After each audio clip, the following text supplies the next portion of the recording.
Hi folks, we're in the workshop today for a short video, and I'm hoping that what's in this brown box is going to be the solution to our tractor problems. Now, if you've been following the channel for any length of time, you'll know we've been on a bit of a bumpy ride with track saws, and I plunged for a very budget end one to start with, had some real issues there, and ended up buying this used Festool, and it has been a great piece of kit so far, and I'm really kind of getting on board with the whole track saw philosophy.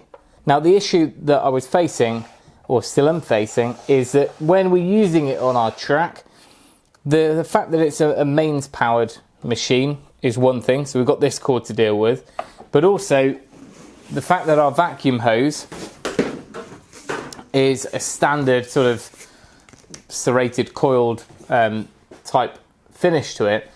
That's what is literally you can just bring everything to a standstill. You'll be going along and immediately it just catches, and whether it just stops or it puts your whole track out of line, it can cause some issues, and it's really quite frustrating.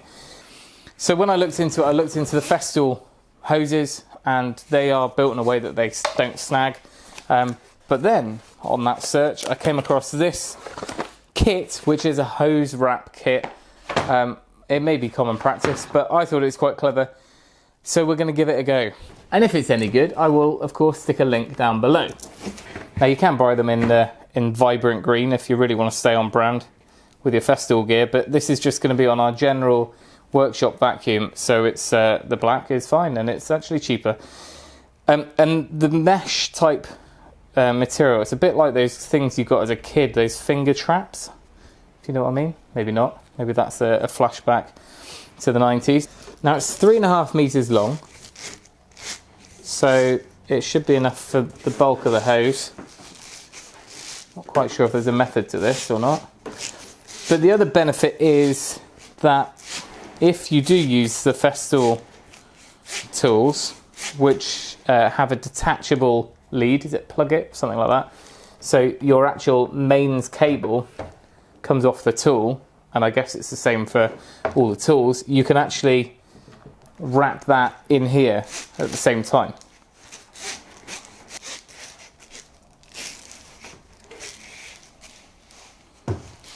Now, it feels a bit loose at the moment, but I'm hoping that by the time we've secured this end, we can kind of pull it taut.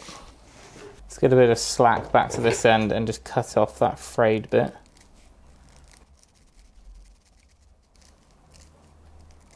You might be able to just melt that back with a lighter. Now, it came with some electrical tape in the kit, so let's stick that on.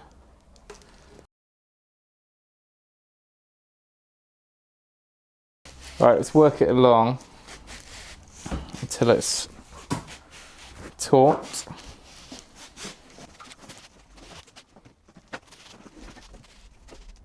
Well, that's it connected up, both ends. And it's a lot tighter than it was actually, so it should remain like that now. I think it's going to work. So let's try and simulate. I'm just going to do a dry run here. I don't really need to cut the board, but the lead is the lead, and you can deal with that however you see fit. But the main problem is our hose, and it snags on the back edge of this rail. So that's a typical, it's pretty good. Now, of course, the ideal thing is to stick this hose off to the side, or even just over your shoulder as you're going, and then you haven't got any problems because it's either coming from above or from the side, and you're happy days. But sometimes you need to be leaning onto your workbench or whatever, and you just don't have the ability to do that. And this, I believe, is an answer to our issues.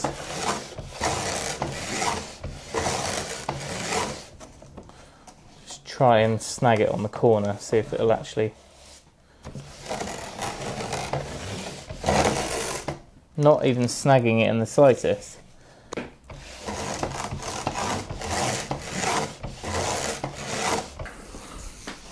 Now, I've just taken this the hose off the dust cyclone.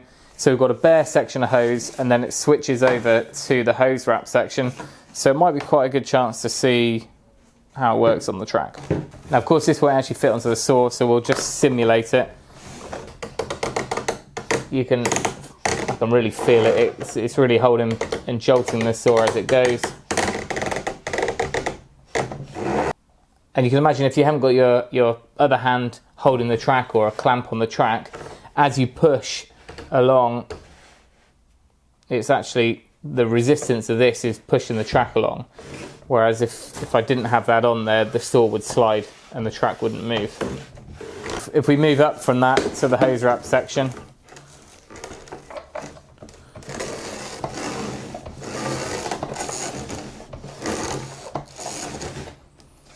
and even without me holding the track,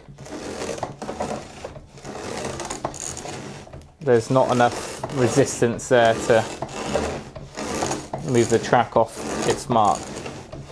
And no sign of wear on there either. Well, if you know me at all, you know that I'm not really a review type person, but now and then you come across something which is worth sharing, and this is one of those, I think. So there we go. I can't remember the cost of it. I'll see if I can annotate and I'll stick it up in this section here.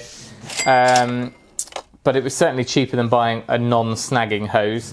And if you've already got the hose, it makes sense to just work with what you've got. But there we go. And it will come off. It's not permanent. It will come off and switch to another hose if needs be. Now I feel like I'm wrestling an anaconda here.